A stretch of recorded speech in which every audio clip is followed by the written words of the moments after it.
झूठ चमके 4 दिन बाबा, झूठ चमके 4 दिन, सच रहता भरपूर। असत्य की राह चलने वाला होता सबसे दूरदर्शी और नूर।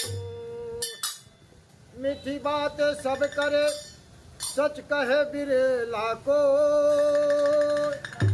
जो सच का साथ निभाए वही इंसान हो।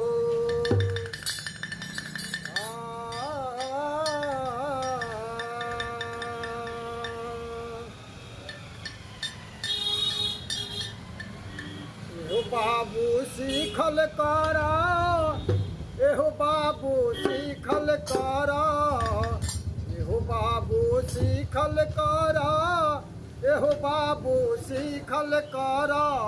तुलसी बाबा के बतिया लिखल बाबू सीखल करा। तुलसी बाबा